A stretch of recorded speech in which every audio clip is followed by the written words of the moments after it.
My name is Mohamed Amin Abdishukri. The Amin was too long to fit in the poster, but I am a digital producer and associate editor at Debunk Media, and it is an extreme honor for me to be in the presence of an esteemed writer, a respected intellectual, and someone who's achieved a lot, critically acclaimed, a pioneer novelist, Nuruddin Farah. I am a young writer, or so I like to tell myself. And there are other young writers here tonight, and I spot them in the audience, people that I know, people that we've been together. And each of them have their own reasons to pursue their craft. You said that the role of the writer is to dream on behalf of the larger community. The role of the writer is to dream on behalf of the larger community. What did you mean by this? Good evening, ladies and gentlemen. I do not know if I said that. There's a video of you saying it.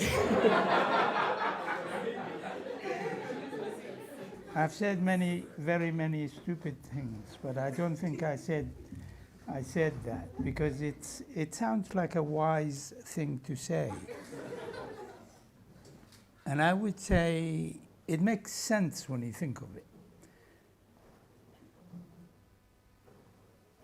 First of all, one has to dream primarily on behalf of the women in Africa who get up at 5 o'clock in the morning to start the fire for breakfast, prepare the meal, wash the children, take them to school, and all this. And then, carry heavy loads on their heads, on their backs, take the responsibility because the men continue to fail them. So if I said that, I'm thinking, I don't know, if I said that, I might have meant that one has to dream for other people because other people do not have the amount of time that someone like me has. And the reason is I'm a professional writer, sit in a room by myself all the time. I haven't gone crazy up to now. And I'm dreaming not only for men and women, Somalis, but I'm dreaming for many other Africans who are not in a position to dream. You cannot dream if you do not have, a certain number of hours of sleep. And some people don't have the numbers of hours of sleep. So by dreaming, I meant, hope the best for everyone else. Those of us who are privileged enough, as I am, and I consider myself privileged enough, it's our job to dream, to think of what people do not think about. Occasionally we get into trouble, and I've been in trouble a lot of times, for thinking on behalf of other people. In other words, I've now accepted that I said that, made that statement. It's good you've confirmed that. You've mentioned that you've gotten into trouble for that. And aside from writing, the one other thing that you're not a stranger to, or that you seem to be an expert in, is being kicked out of countries. You've experienced exile from Siad Barre, Somalia. You fled Yoweri Museveni's Uganda as well, and so on and so forth. Yet you've continued to produce great books that are still set in Somalia. So the question is, how has living in exile influenced your writing, if at all it has? Well, whenever I am told that I'm in exile, I often actually challenge that by saying that as long as I've lived in Africa, and I've lived in Africa in different parts of Africa, different regions of Africa. I lived in Nigeria, in the Gambia, in Uganda, in Ethiopia, in most of these countries. And therefore, if I am an African and I live in an African country where people always welcome me, government are a different thing.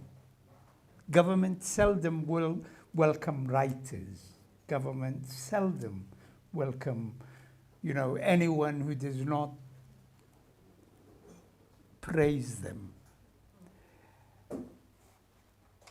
And I have often argued that because I have lived in Africa, I'm not an exile.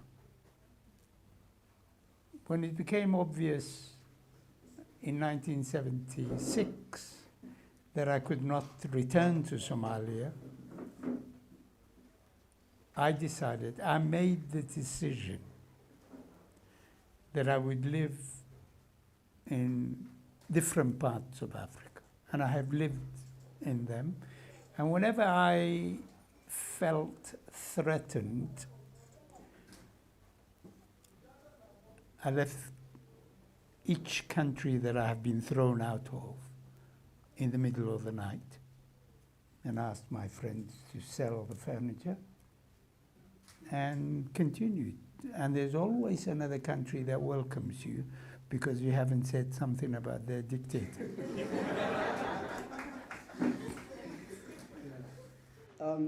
In a way connected to that, social justice, fairness, and equality are central themes in all of your work.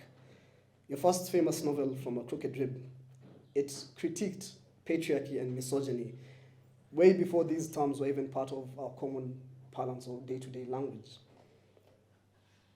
In your opinion, where does Africa currently stand in terms of social justice? And what steps should be taken to progress further? Well, it would be very presumptuous of me to make a statement and say Africa is this. And the reason is because there are many different African countries with different social conditions, social and political conditions. But I can say for certain that there aren't many African countries in which women and children and the poor have a chance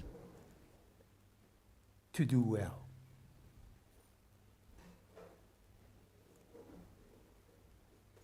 Somalia has been in a civil war for the past 30 years, but even before that, when it was peaceful, we Somalis were not very kind to our women. And I would say that some efforts were made, but not enough to change their status. First, status in the home, where the husband, the tyrant husband is. And I always argued, right from when I published my first novel, that Somali society is dictatorial. Somali society does not allow a person to think the way he or she wants to think, dress the way he or she wants to dress. And for that reason, if simple things like the clothes you wear, the way you walk is being continually criticized and run down, then it's very, very difficult to think philosophically so that you can express your opinions and so on and so forth. And Somalis are not the only people who have, whose society is dictatorial.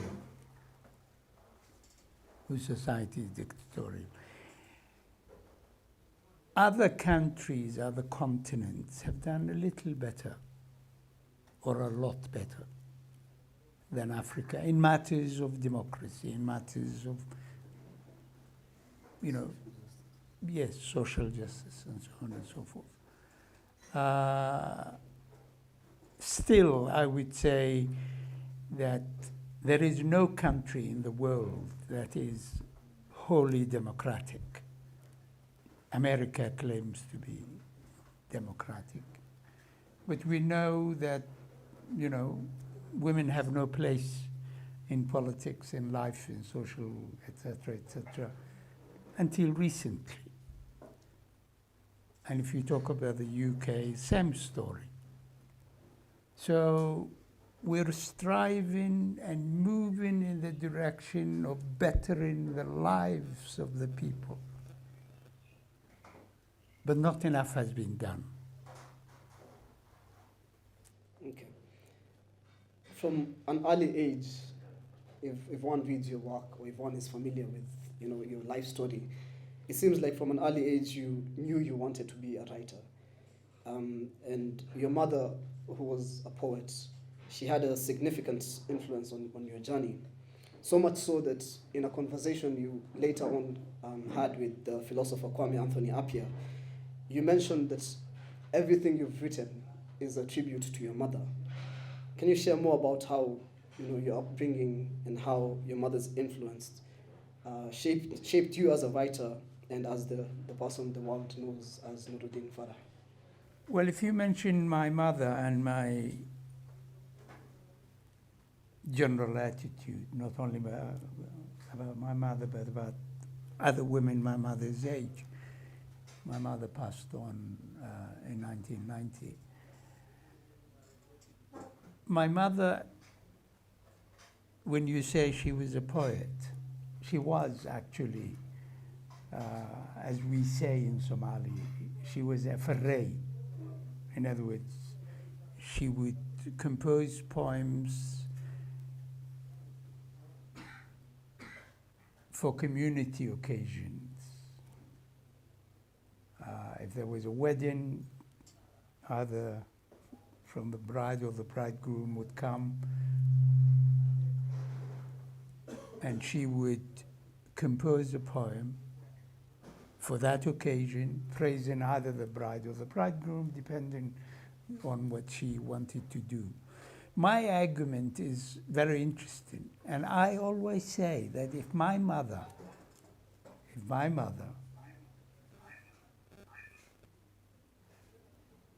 had the time that I've had, the amount of time, the education that I received, the freedom to become a poet, my mother might have become a great poet. But she produced 10 children, raised them, thought about them day and night, and therefore, as Virginia Woolf says, a room of one's own. And my mother did not have a room of her own because she had to look after one child after another until, they reached old enough. So we're being unfair to most of the women who bear the burden of society and who carry the burden of society. And we've discovered, in fact, more especially since the Somali Civil War, and I'm talking about Somalia now, we've discovered that every family that had one daughter or two daughters or a woman in the family has survived. Because when Somalis went into exile in other countries, they discovered the men collapsed and could not do much. They don't know how to cook. They don't know how to take care of themselves. They do not know anything because they were spoiled by society. I would say, therefore, that my mother shares the same problems with other people, other women, more specifically. And if I'm grateful to her, It's because she was actually wiser than my father, and the reason is because she always made sure that, I didn't run into trouble with the government and so on and so forth. When I was young and in my early 20s, and Siad Barre was in power, I was not taken into prison more than once. There was an attempt to take me to prison, but my mother came out, like one of those tigresses, and said, "My son, you can't arrest him," that kind of thing.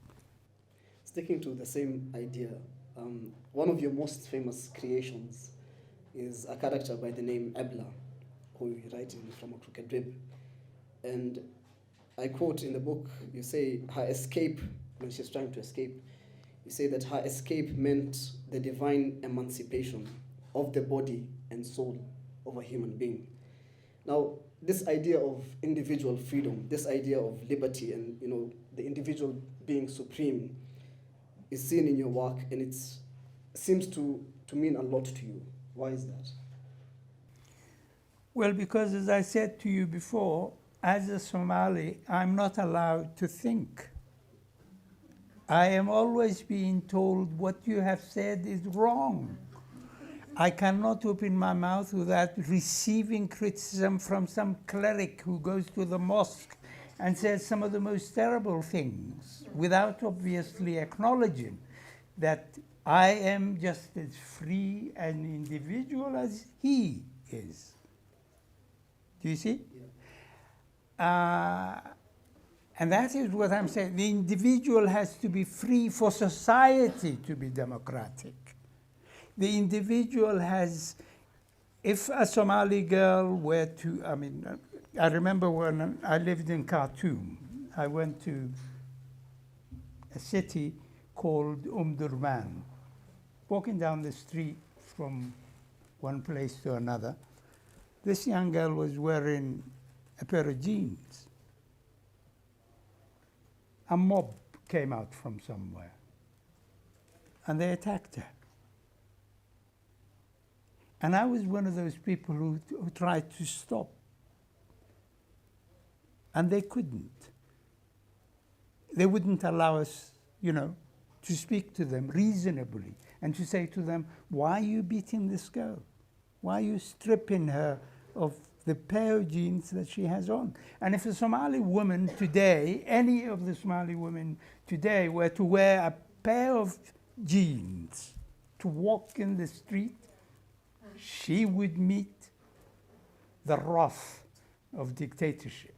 She would not be allowed to do that. So individual freedom, for me, means the person ought to be allowed. Not everyone is the same. The people don't think alike.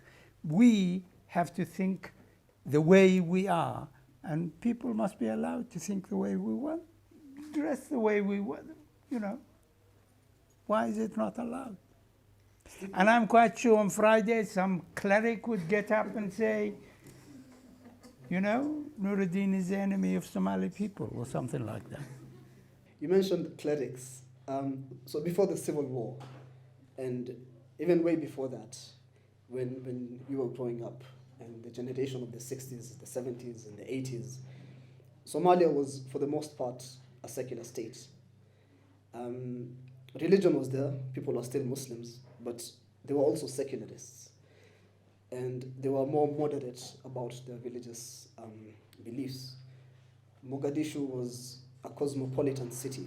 I think this is one of the things you mentioned in one of your novels, Hiding in Plain Sight. And then the war broke out.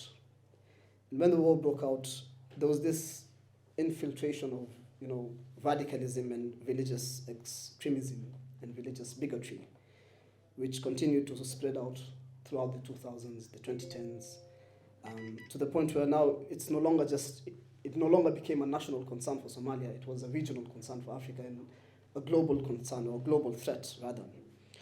Of course, this is a loaded question, but what do you think needs to happen for Somalis to regain that level of moderation? You've mentioned, allowing the individual being supreme. But aside from that, what do you think needs to happen for Somalis to regain that level of moderation and to be more accepting and more tolerant? Well, I used to go to Somalia a lot. I haven't been to Somalia for the past 4 or 5 years. For reasons to do actually with writing, because when I'm working, I've been working on novels, on a trilogy of novels where Somalis live outside Somalia. But when I was doing novels about civil war Somalia, I always went to Somalia. I will take you back to the initial stages, to the earliest stages of the civil war. When I went there in 1994, 96, at that time, you found lots and lots of young men, militiamen, clans, men, who were moving in the streets of the city, threatening nearly everyone whom they wanted because they were a law unto themselves. During that period, it was during that period when the veil was introduced in Somalia. Somalis were therefore divided into two. Somalis who lived in Mogadishu and who felt threatened by these militiamen who had guns and who raped women and did everything they wanted at will. I understood then that it was actually acceptable for women to cover themselves in such a way that nobody would know how good-looking they were, to be certain that a woman could not wear the Somali robe, the guntino, that our women used to wear, out of fear. They could not do it because out of fear. Then you have another group of Somalis who migrated to Europe and America, many of whom were not, in inverted commas, of the educated secular class. The majority of these people, when they went to Europe, in parentheses, for the first time in the history of the world, millions of Muslims have met millions and millions of Christians in Europe. Previously, prior to 30, 40 years, there weren't as much mixing of the faiths, of the religions, as there are now. Now that produced a reaction from some of the Somalis who tell their children, their wives, and their etc., you are a Muslim, you have to behave in this way, and you have to dress in this way. So the ultimate result has come whereby all the Somali traditional clothes have been thrown aside. Nobody wears them. Nobody wears the guntino now. I've seen now lots of beautiful young women, Somali, who look Somalis, but they're not wearing the guntino. You have to ask yourselves why. The ones who went to America and Europe have said to their children, you are Muslim, and you should look more like Saudi Arabia than you look like a Somali. And what we are finding now is that more and more of them are being, more and more of the young Somalis are being sent away from Europe and America and being sent back to Africa. So there is a whole, something, well, I would say something worth writing about. This particular tendency to be afraid to not have the confidence to say, you're a Muslim, we respect your views, be Muslim, and live in Europe. Challenging, and I'm challenging the view that we must bring back our children from the opportunities where they might have if they're in America or in England, and bring them to Nairobi, a city I like, but I wouldn't want my children to live here.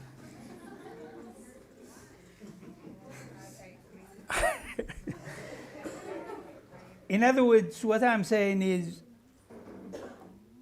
why are we afraid that our children will lose their ways?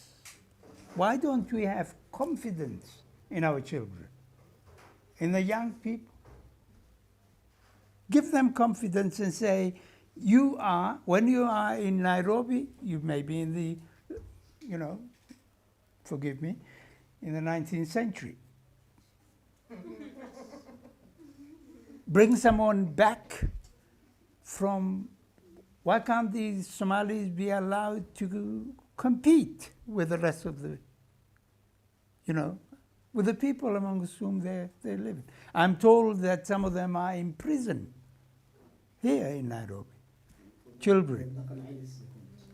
Yes, rehabilitation, cultural rehabilitation. And I am totally against that. And the reason is because there are millions and millions of other Muslims who are in America and Europe and who are not bringing back their children to imprison them in a small little cubicle somewhere and not allow them the freedom. Now, everyone wants to go to America and Europe. We are bringing them back. So it's mostly a matter of self-preservation for them, identity self-preservation. No, but they could, I'm now 77 years of age. I've lived in every European country that you can think of, and I have the confidence to say I have remained Somali. Why don't our community have trust in these young people? We're not talking about literature, we're talking about politics. Okay. Coming back to literature, you're well known as a Somali writer who, for the most part, writes in English. But you also wrote in Somali at some point during your youth. Forgive me if I butcher this title and my Somali Sujunis comes out. But the title was Tolo wa Telema, something of that sort. Tolo wa tale ma. Yeah, there you go. Sidan miano. Ma sida sanu samaina, ma sida sanu samaina. Tolo wa tale ma. So it used to be published a chapter at a time in a local newspaper. Yeah. And this was back in the early 70s. It's 1973. 73. Before it encountered censorship issues and ultimately your name was banned from the print. So 2 questions here. Number 1, why was it censored? And number 2, ever since then, have you written in Somali or would you consider writing a Somali novel? Well, first of all, Somali had no orthography, no script until 1972, October. As you all know, I published my first novel in 1970. That's 2 years before Somali became a script. And there was always a question whether I would hold my pen in mid-air and wait for something to happen. But I decided I was going to write in that language. English is my 4th language. I learned 3 other languages before it. And I also wrote some things in Arabic and some things in Italian at the same time as I was writing in English when I couldn't write in Somali. So that is the reason why I didn't write in Somali. But 5 months after Somali became a written language, I started publishing a novel in chapters. Every week a chapter would be published. One day I published a chapter which the censorship board did not like. I was invited to the censorship board, made to sit in front of, a group of men, and they asked me questions that I did not think was wise enough to answer.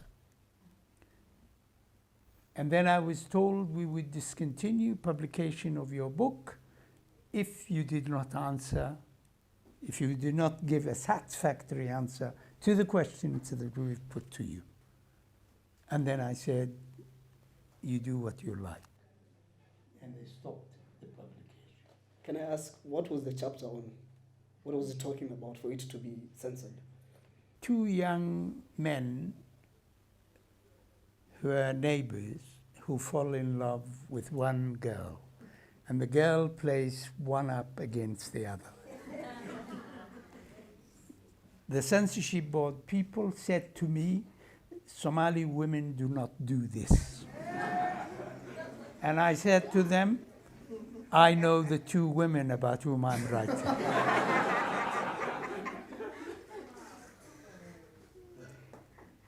Now the question is, why have I not written another book in Somali? Well, I've been out of Somalia, and obviously if I stopped writing in English, then and wrote in Somali, it didn't make sense to write books that would not be published. It didn't make sense. Even though I have a couple of books that have never been published, that are somewhere, what I'd like to do is to continue writing. And then the books are currently being translated into Somali. From a Crooked Rip has been translated into Somali and is doing extremely well. Somebody is translating Sweet and Sour Milk, another one is translating Gifts, and so on and so forth. And therefore, and I can't go back now and retranslate. And rather than go back to something, I can always write a new book. I finished a new book about a week ago. And, life goes on. So, speaking of your writing, in another conversation that you had with the late, great Binyavanga Wainaina, you mentioned that you spend your whole day writing or thinking about writing, one or the other. And you've also compared writing to tilling land and preparing the earth to bear fruit. So can you share more about your writing process and your relationship with the craft? Well, my writing process is very simple. Except for 3.5 months of the year when I teach in America, except for those 3 months, I live in Cape Town in an apartment by myself. And when you live by yourself, when I had children, it was always difficult to write. And when you live by yourself, you can determine your time and what you do with your time. So ideally, if it works out, what I'd like to do is be prepared to start writing from between 8 and 9 in the morning, and then stay in the apartment reading, in other words, preparing, tilling the land so that you can farm, since I use the image of farming, or do the writing until 5. Every single day, if I'm able. And every week, I have no Sundays and no Fridays. But every now and again, there are problems, obviously. You need to go to the dentist, you need, to pay your bills, you need all this. So apart from doing these practical, these chores, I am either writing or thinking about writing and reading. And so that's my life. And it is quite important to remember that if you continue following a certain rhythm, and if you know when you are going to wake up, when you're going to write, how many hours you're going to put into writing, I use an image, another image, which is, it's like milking a cow. If you have a cow and you come to milk the cow one day at 8 o'clock in the morning, the next day at 9, the third day at 11, and then 7 in the morning, you can be sure the cow will be confused and will not give you milk, because the cow needs to bring the milk into the udder closer so that you can milk it. It's the same. Human mind will think about, my mind will think about writing if all I'm thinking about is writing. Obviously, it's not ideal for marriage, it's not ideal for, life, it's not ideal for many things. But then somebody has to devote oneself to something, and I have done that. You're part of course, you're way younger than the names I'm going to mention, but you're part of a generation of post-colonial African writers, including the likes of Ngugi, Soyinka, and Achebe. And as I said, even though you're much younger than them, you're still categorized in the same group as a pioneer. This group was known for its fearless and bold writing. Their writing was very fearless, very bold, and they had a deep understanding of the African condition. Now, you've described the African condition as almost as a balancing act between tradition, modernity, and the future. Today, we have a new generation of African writers who continue to explore more or less the same themes that you guys were exploring, but also they have new issues that is relevant to their time and to their age. In your opinion, what is the state of African literature today? And can we elevate it to the next level? Well, there's a generation of young writers from different parts of Africa who write in different languages, some in English, some in French, some in Kiswahili, some in Arabic, and so on and so forth. There's excellent work being done. It's unfortunate that, the availability of the books are often, a problem. The books are not available. There is no publishing houses to which you can just send the book as soon as you've finished. Books are very expensive, and nearly everybody who picks up a book and then looks at the price says, can I afford it? And do I sacrifice my, iPhone, purchasing an iPhone or a book? There are always these questions that are passing through people's mind, because there isn't, in many countries in Africa, one doesn't have the living wage, so to speak. There's also another thing that's very, very interesting. There's a group of Africans or people of African descent who live in North America and Europe, and who call themselves Afropolis or something. Afropolitani, yes, Afropolitans, because they want to distinguish themselves from us ordinary people. The problem with some of them, there are always problems with, every writer, and he and she has to come and solve the problem. But the problem with some of them is that they know Europe well and America, and maybe they have a certain facility with language. But some of them, and I'm not generalizing about them, but some of them lack their knowledge of Africa. They do not know Africa. And I can think of someone like my daughter, who at the age of 17 wrote a novel. My daughter doesn't know Africa well. We lived in Nigeria, but she didn't know Africa well. She was too young, and she now lives in California.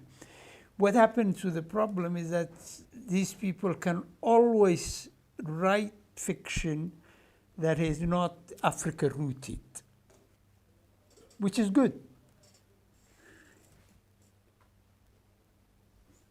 And then you have other writers, excellent writers. Kenya has produced several. I can think of several that Kenya has produced, whose writing is very different from Ngugi, because Ngugi is, the normal tradition. An essay is an essay. Politics is politics. The young people think differently, and thanks for the differences in the ways some of these young writers are writing, and some of us, many of them may not produce enough books, because I always say, writing the first book is easy, but writing the second book is difficult. Writing a third book is more difficult. And when you continue writing, and you've produced as many as 15, either you're insane or something is wrong with you. Speaking of insanity and the human psyche, your writing often delves into the psychology of your characters, particularly women, like all good fiction, really. And to the point where some people are convinced that a man could not have written some of the things that you wrote, including your very first novel. So how do you achieve this aspect of your writing? Well, I know of some Africans who say that a white man can't write about Africans. I know women who say men cannot write about women, convincingly, I know about feminists who have told me in plain language, they said, "You're a man, stick to your..."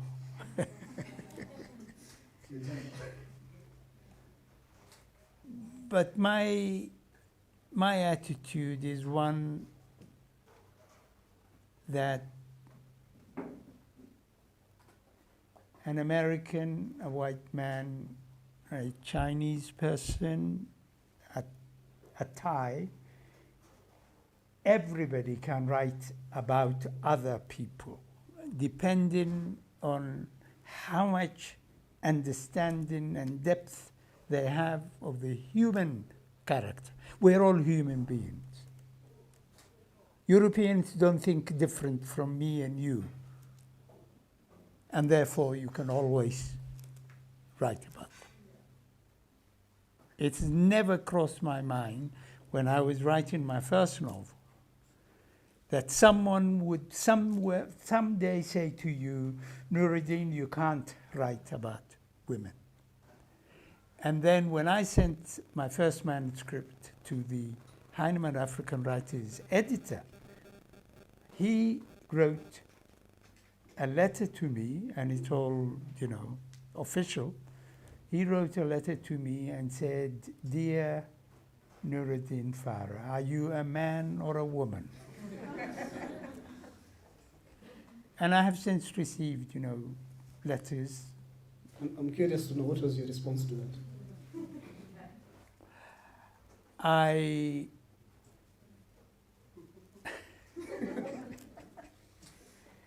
Well, he added, the last paragraph was the important one.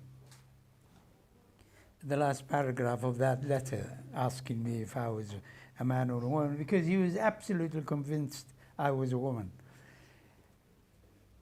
But he added, the man is called James Curry, and he was the editor of African Writers series. And then he added, "Please send us a photograph in any case."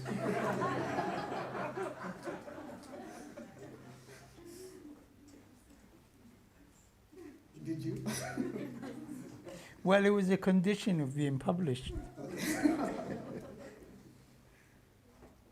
Okay.